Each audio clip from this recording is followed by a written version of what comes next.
Oke, bismillahirrahmanirrahim. Assalamualaikum warahmatullahi wabarakatuh. Oke, kita lanjutkan materi kita. Kemarin kita sudah masuk ke reaksi substitusi elektrofilik aromatik ya. Sebagai penyegar lagi kemarin kita belajar mengenai reaksi substitusi elektrofilik aromatik. Ada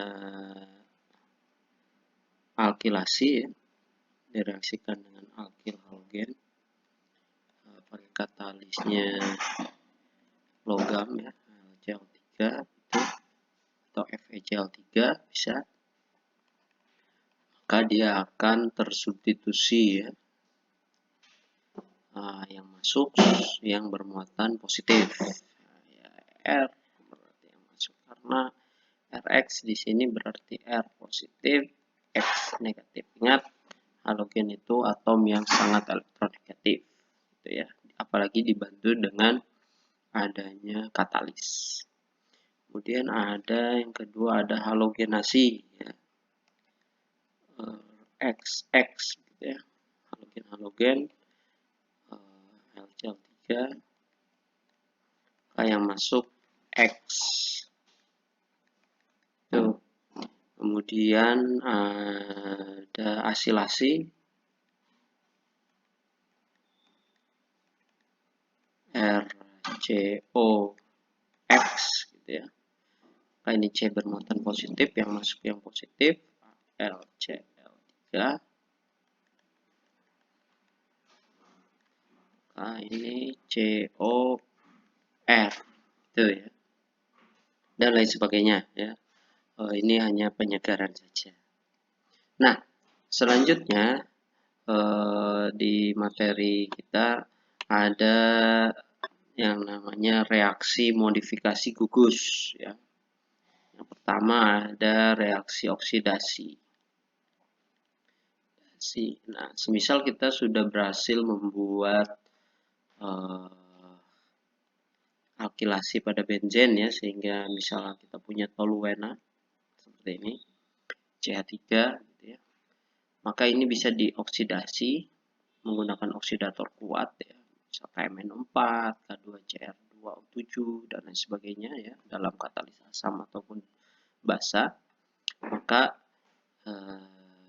ini bisa menjadi asam karboksilat atau bisa menjadi aldehid COOH atau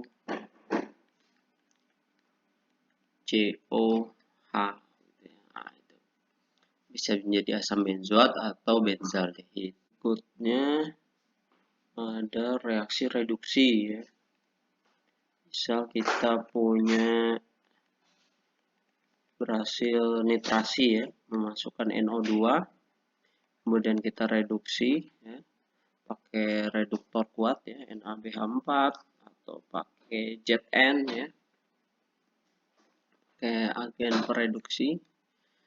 Nah, maka ini bisa menghasilkan NH2. NH2NO2 jadi NH2. Tuh beberapa reaksi modifikasi gugus ya. Nah, kemudian lanjut ke reaksi yang berikutnya. Nah, ini poin kita di sini ya, poin kita di sini hari ini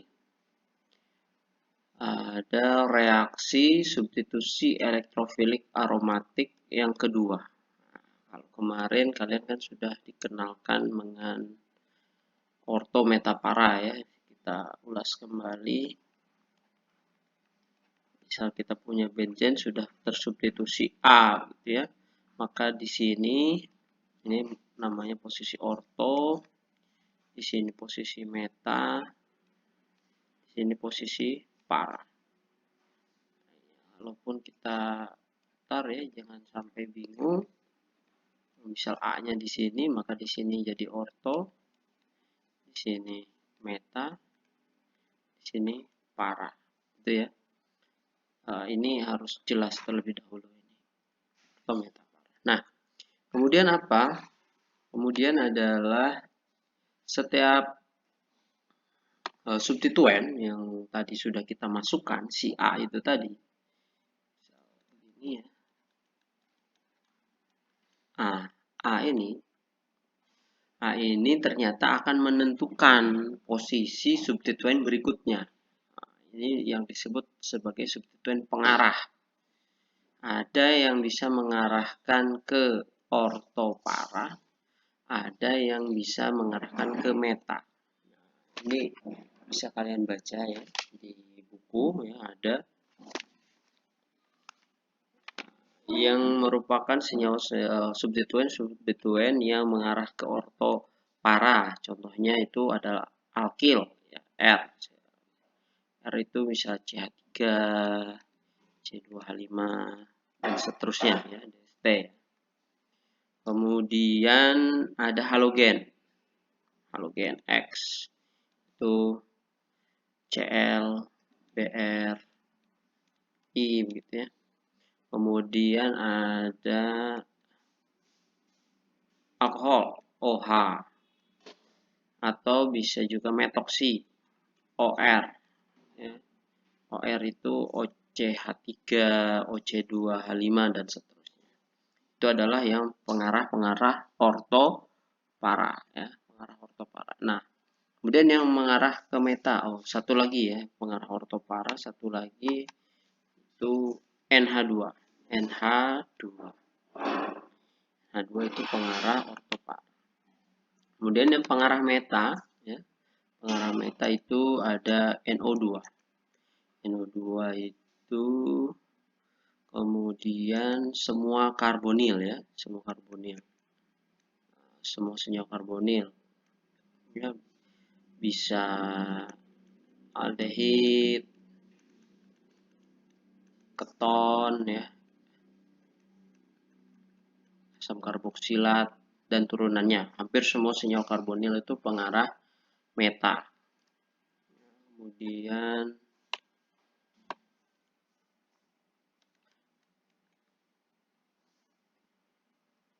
SO3H juga pengarah meta. Nah, itu pengarah orto, para, dan meta. Itu bisa diingat, ya, bisa dihafalkan. Kemudian contoh, ya, contoh bagaimana? Contoh misal kita sudah punya toluen, sudah berhasil alkilasi, gitu ya, CH3. Kemudian kita mau reaksikan berikutnya dengan halogenasi, gitu ya, Br2 misal. Katalis Al, Br3, misal seperti itu. Nah, maka di sini si CH3 itu adalah pengarah orto dan para. Maka si Br ini kemungkinan akan ada di posisi orto atau di posisi para. Ya. Berarti kalau reaksi seperti ini kemungkinan hasilnya ada dua, ada campuran dari dua senyawa yang merupakan isomer. Bisa CH3Br seperti ini, atau bisa CH3Br seperti ini, gitu ya. Nah, tetapi apabila kita lihat dari sisi sterik itu ya, kerekahan, kebesaran ya. Nah, maka ada kemungkinan di sini ya, Br dan CH3 ini kan ukurannya Br, apalagi Br ini ukuran atom yang cukup besar gitu, dan memiliki elektron valensi, elektron bebas gitu yang tidak berikatan. Maka ini mempunyai gaya yang cukup besar ya, gaya tolak yang cukup besar dengan CH3 di sini. Maka akan membuat senyawa ini tidak stabil ya, kurang stabil yang ini, karena terlalu dekat posisinya di orto. Sedangkan di para ini posisinya berjauhan, sehingga ada kemungkinan ya, apabila reaksi seperti ini senyawa, hasil senyawa yang minor artinya sedikit ya, ini hasil senyawa yang mayoritas, artinya banyak, atau sama sekali memang tidak terbentuk yang minor, semuanya terbentuk yang posisi para seperti ini. Itu ada kemungkinan seperti itu. Nah, contoh lagi yang lain ya, yang meta misalnya, kita sudah mempunyai setofenon seperti ini, fenil metil keton. Kemudian kita alkilasi CH3Cl menggunakan AlCl3. Nah, karena di sini gugus karbonil itu pengarah meta, maka si CH3 ini yang masuk itu maka akan posisinya akan masuk di posisi meta. CH3 di sini atau bisa di sini. Salah satu karena sama ya kalau posisi meta ya posisinya. Begitu kira-kira. Nah, ini menjadi cukup penting ya karena ini akan menentukan urutan reaksi apa dulu yang seharusnya kita lakukan, gitu ya. Kemudian bagaimana supaya tidak terbentuk senyawa-senyawa yang tidak kita inginkan. Nah, sebelum kita masuk ke sana, kita lihat dulu alasannya. Kenapa ada substituen ini spesifik pengarah orto para gitu ya? Kenapa senyawa itu spesifik ke arah meta? Kita ambil salah satu contoh sederhana ya. Misal kita punya toluen. Dari tadi toluen terus ya, hidroksi misalnya. Kita punya fenol. Nah, misal seperti ini. Kemudian kita reaksikan dengan CH3Cl. Nah, yang terjadi pasti dia pengarahnya meta atau pasti dia pengarahnya orto atau para, ya kan? Kalau kita urutkan reaksinya, OH, ini kan, misal di sini masuk CH3, H, ya, maka di sini yang bermuatan positif akan ada di sini. Nah, apabila kita buatkan resonansinya, ya, apabila kita buatkan resonansinya, ini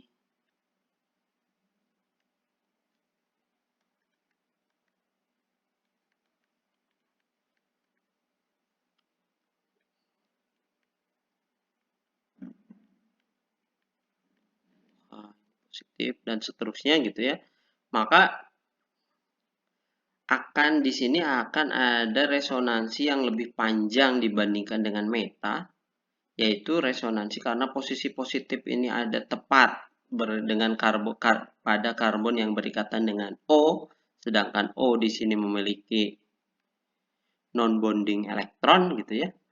Nah, maka akan ada resonansi tambahan selain di luar cincin benzen, yaitu dengan resonansi dengan atom O. Nah, saya gambarkan OH.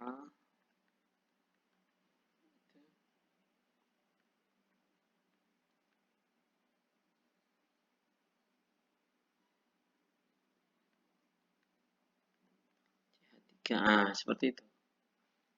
Ada tambahan resonansi di luar dari si cincin benzennya. Nah, lebih panjangnya resonansi itu membuat senyawa lebih stabil.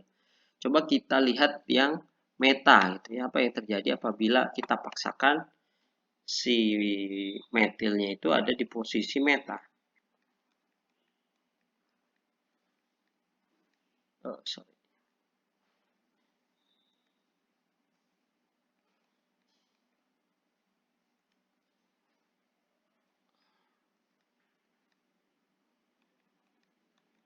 CH3Cl,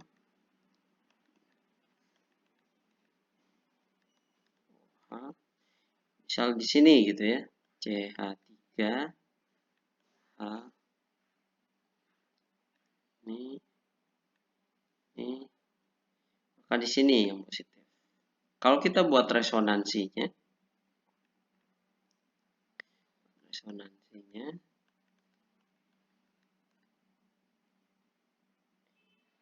Jadinya ini di sini, itu di sana, di sini positif.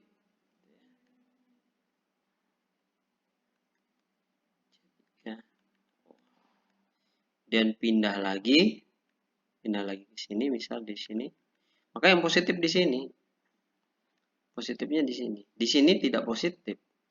Di di C yang mengikat O itu tidak akan positif apabila si substituen itu masuk di posisi meta. Sehingga apa? Sehingga dia tidak akan ada resonansi tambahan. Resonansinya itu hanya ada pada cincin benzen. Sehingga apa? Sehingga ini adalah posisi yang kurang disukai. Nah, karena ada yang lebih stabil, ya, lebih stabil, maka dia ini posisi yang lebih disukai, sedangkan ini posisi yang tidak disukai. Itu kira-kira itu yang pengarah meta, ya, pengarah ortopara kita paksakan di posisi meta, maka itu adalah menjadi posisi yang kurang disukai. Nah, kita coba balik sekarang, bagaimana apabila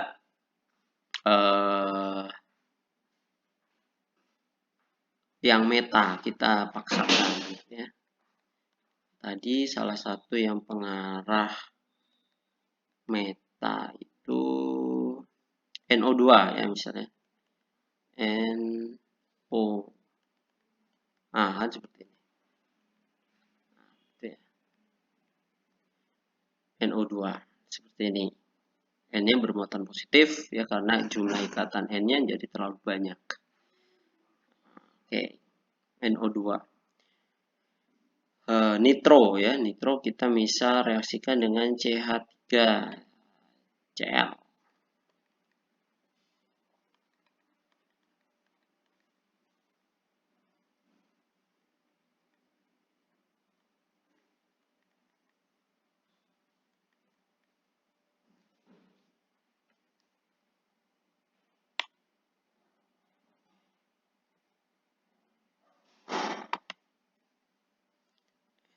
O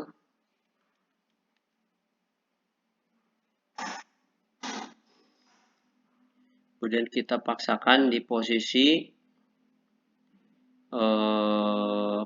orto, gitu ya. Ini CH3, nah, seperti ini.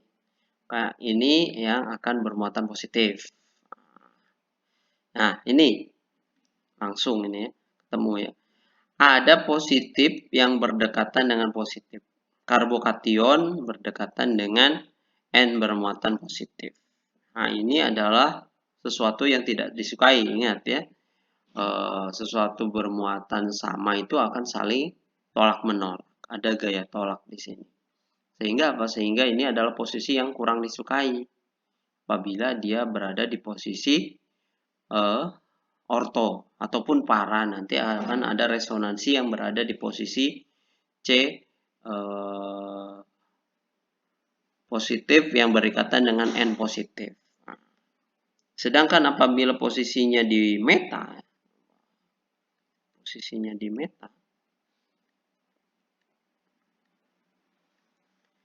NO, langsung saja, ya, posisinya di meta, CH3Cl,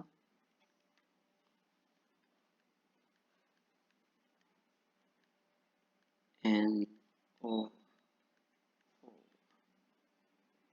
posisi meta di sini, gitu ya, CH3, maka yang positif itu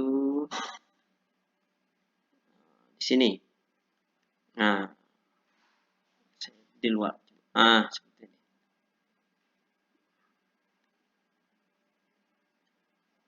Oke. Positif seperti ini. Kemudian kita buat resonansinya, misalnya ini pindah ke sini, maka yang akan positif di sini. Kemudian ini pindah ke sini, maka yang positif di sini. Yang ini C yang berikatan dengan N itu terlewati resonansinya. Nah, maka ini adalah posisi yang disukai, ya, disukai. ketika ini posisi substituennya nitro, maka posisi meta lebih disukai. Apabila kita paksakan ada di posisi orto ataupun para, maka akan ada karbokation ya, C bermuatan positif yang berikatan dengan N bermuatan positif. Positif berdekatan dengan positif ini adalah sesuatu yang tidak disukai, tidak stabil. Makanya posisi meta untuk nitro lebih disukai, sedangkan tadi untuk gugus hidroksi posisi ortopara lebih disukai. Itu ya. Saya hanya ambilkan salah satu contoh untuk masing-masing pengarah ortopara dan pengarah meta. Yang lainnya, nah ini menjadi salah satu tugas kalian. Nah, silahkan nanti Anda buatkan ya alasannya untuk masing-masing substituen ya, pengarah ortopara dan pengarah meta. Silahkan langsung upload di Google Classroom kalian berupa PDF ya, hasil gambar kalian berupa PDF, boleh diambil dengan kamera atau Anda scan, silahkan Anda buat resonansinya yang lengkap ya, sehingga menunjukkan bahwa ini adalah posisi yang disukai, ini posisi tidak disukai dari pengarah ortopara dan pengarah meta. Tuh ya, itu silahkan nanti dibuat sebagai tugas. Kemudian, nah ini yang menarik adalah di sini.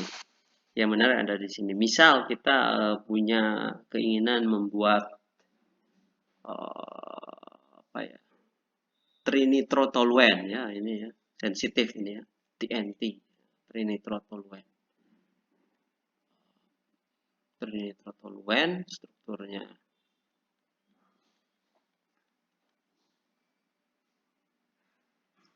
CH3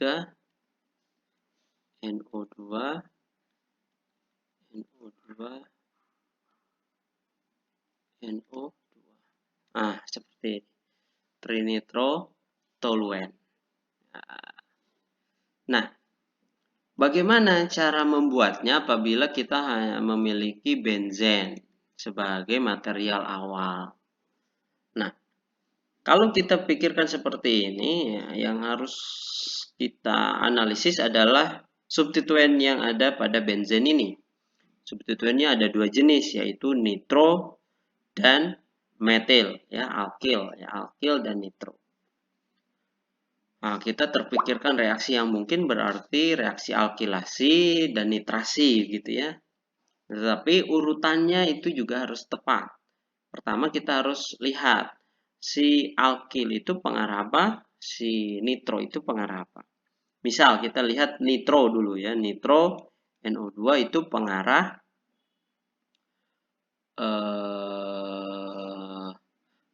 meta gitu ya, pengarah meta.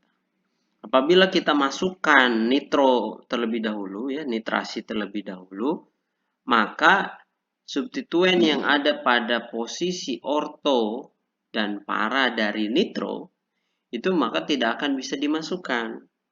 Karena apa? Karena nitro sekali lagi adalah pengarah meta.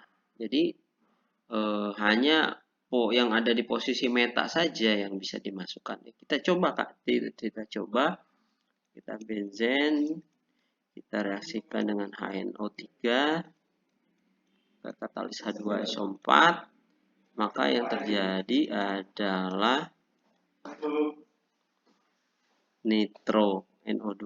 Nah, NO2 ini apabila kita reaksikan lagi ya, plus HNO3, HNO3 dan H2SO4, maka ini akan masuk di posisi meta ya, NO2 posisinya meta di sini NO2. Dan kita reaksikan lagi dengan HNO3 gitu ya, maka dia akan masuk di sini NO2.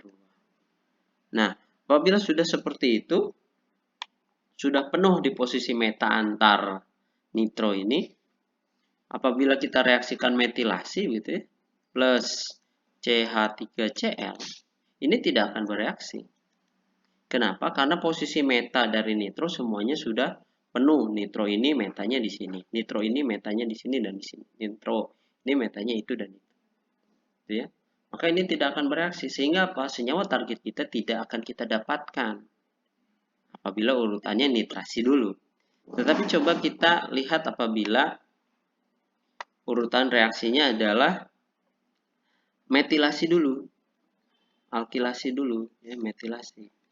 Plus CH3Cl, AlCl3. Maka ini akan masuk CH3 jadi toluen. Nah, CH3 ini pengarah orto dan para. Nah, maka apabila kita reaksikan HNO3, H2SO4, maka ini akan masuk di posisi para. Nah, NO2. Kemudian kita masukkan lagi ya CH3, maka akan masuk ini saling menguatkan CH3 pengarah orto, nitral pengarah meta. Ini maka akan menguatkan NO2, NO2. Nah, maka trinitrotoluen bisa kita dapatkan. Seperti itu contoh ya. Contoh yang lain. Contoh yang lainnya misal kita mau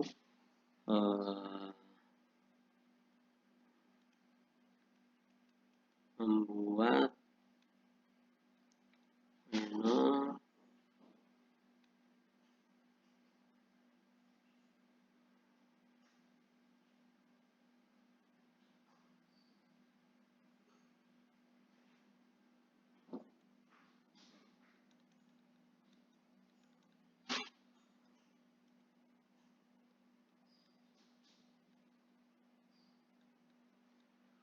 COH OH ya.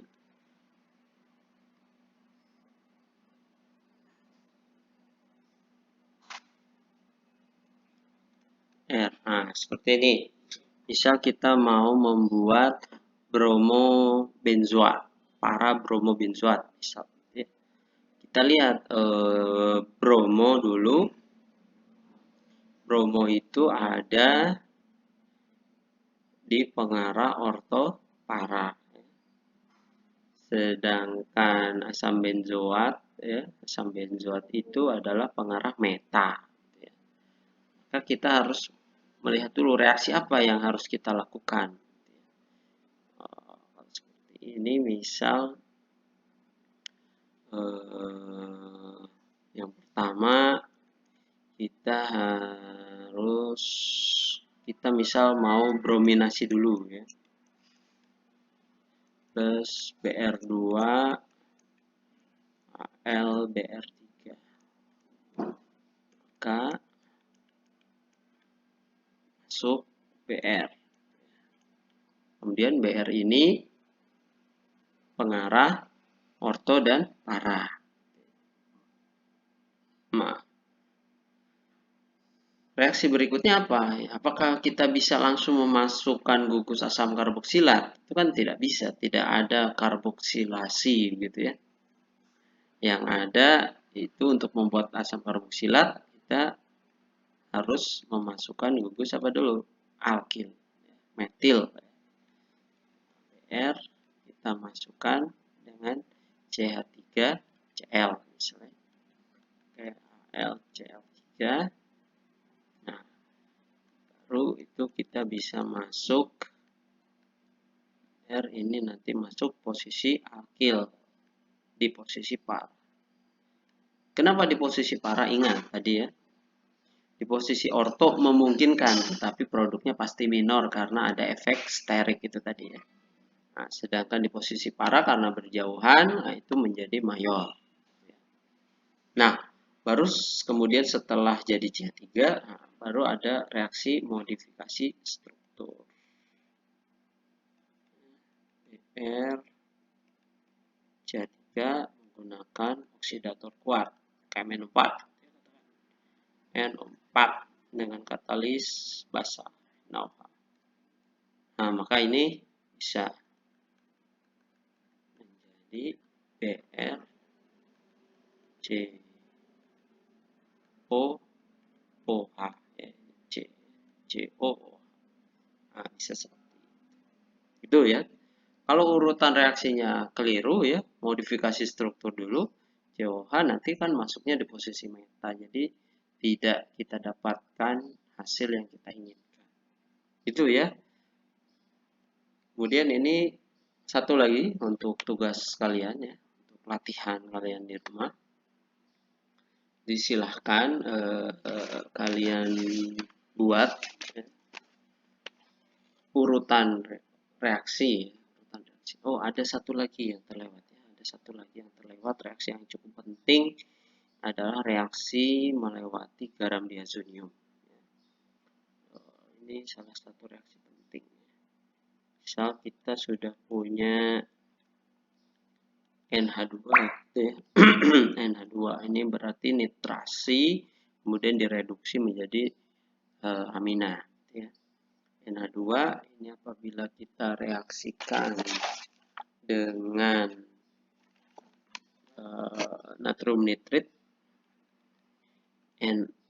NO2 dalam asam ya, H2SO4, maka ini membuat sebuah garam yang dinamakan dengan ion diazonium ya, atau garamnya yaitu garam diazonium.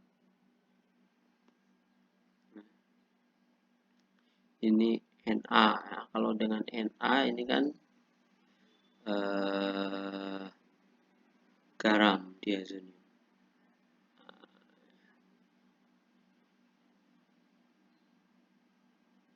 Ini namanya ion diazonium. Apabila sudah dimiliki ion diazonium ya, ini zat antara ya, intermediate, maka bisa ya membuat berbagai macam senyawa ya. Misal direaksikan dengan CuCN ya, CuCN, maka ini akan menghasilkan ini garam ion diazonium dan menghasilkan Cn. Nah, kemudian apabila sama diazonium direaksikan dengan H3O plus, maka ini bisa menghasilkan sebuah fenol OH. Seperti itu. Ini salah satu reaksi modifikasi yang cukup penting ya. Tuh. Oke, balik lagi ke tadi tugas yang harus kalian kerjakan. Silahkan Anda submitkan tugas kalian ini karena ini pertemuan terakhir. Silahkan ya disubmitkan tugasnya, yaitu buat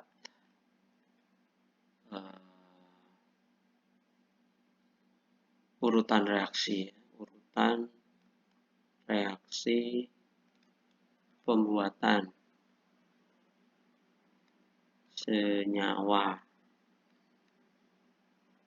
Satu, misal kita punya NH2 OH, ini yang pertama. Kemudian yang kedua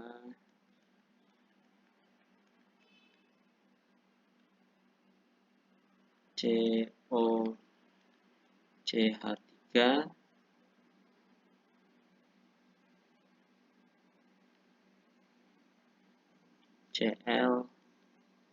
CL. Tuh, dua saja.